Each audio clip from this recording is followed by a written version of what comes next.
اور خان نے 6,000 سپاہیوں پر مشتمل فوج بھیج کر کینٹاکوزین کی مدد کی، جس کے بعد کینٹاکوزین نے اپنی بیٹی تھیوڈرا کا ہاتھ اور خان کے عقد میں دے دیا۔ اس طرح کینٹاکوزین کی رشتہ داری نے اس کو یورپ میں داخل ہونے میں بڑا کردار ادا کیا، کیونکہ قسطنطنیہ یورپ اور ایشیا کے بارڈر پر تھا اور اس کا بادشاہ خود کینٹاکوزین تھا۔ یہ پہلا ترک سلطان تھا جس نے گیلی پولی اور انقرہ فتح کر لیے۔ اس نے گورننس کا اپنا ایک ماڈل بھی تخلیق کیا تھا۔ اغوز قبائل جھنڈے کو سنجاق کہتے تھے، اور خان نے ریاست کو مختلف صوبوں اور ضلعوں میں تقسیم کیا اور ہر ضلع دار کو مختلف رنگ کا جھنڈا دے دیا۔ ان جھنڈوں کی وجہ سے اس کے ضلع سنجاق کہلاتے تھے۔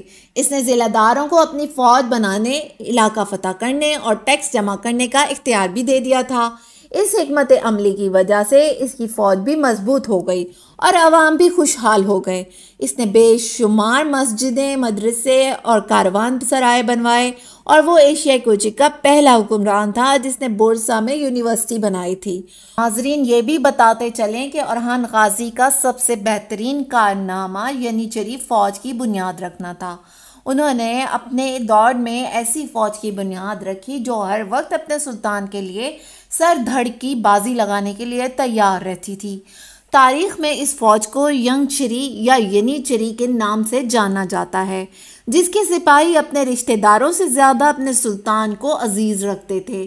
یہ ان عیسائی لڑکوں پر مشتمل تھی جنہیں سرکاری خرچ پر تعلیم دی جاتی تھی، اور خان نے یہ فوج اپنے بڑے بھائی اور اپنے وزیر اعظم علاء الدین کے مشورے پر قائم کی تھی۔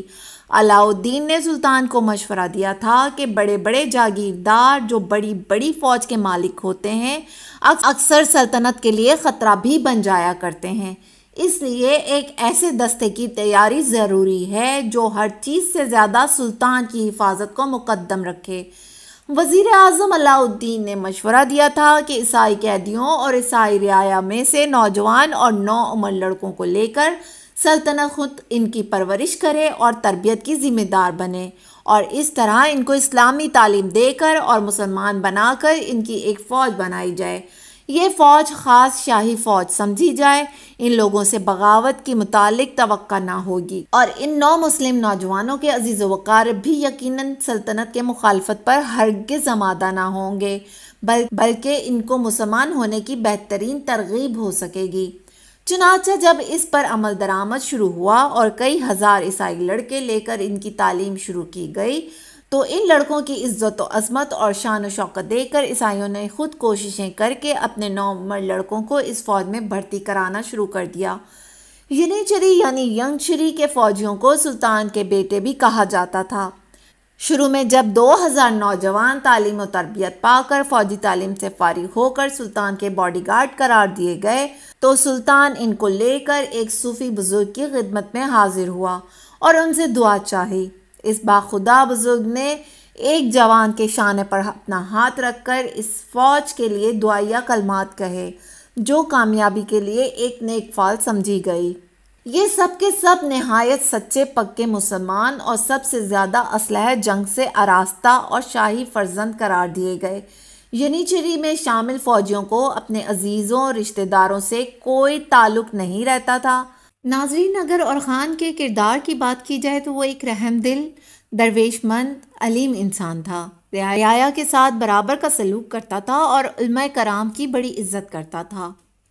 اورخان کا بیٹا جس کا نام سلیمان شاہ تھا اور جو جانشینی کا حقیقی مستحق تھا اور جس نے گیلی پولی پر قبضہ کیا تھا، 1358 عیسوی میں شکار کھیلتے ہوئے گھوڑے سے گر کر جاں بحق ہو گیا۔ اورخان نے اس کی جدائی کا بہت اثر لیا اور دو سال بعد ہی 82 سال کی عمر میں 1361 عیسوی بمطابق 760 ہجری میں انتقال کر گئے اور بروسا میں ہی مدفن ہوئے۔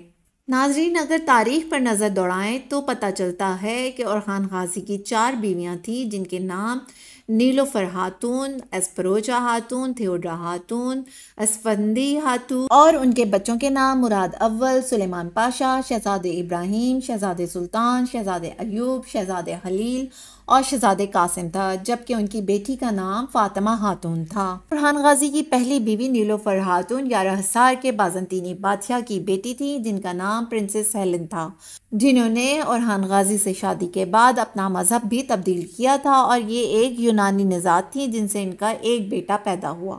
اور خان کے بعد اس کا بیٹا مراد اول سلطان بنا، اور اس نے سلطنت عثمانیہ کو حقیقتاً سلطنت عثمانیہ بنا دیا۔ مراد 30 سال حکمران رہا، وہ ان 30 برسوں میں 24 سال میدان جنگ میں رہا۔ اس کا ریکارڈ تھا، اس نے کوئی جنگ نہیں ہاری۔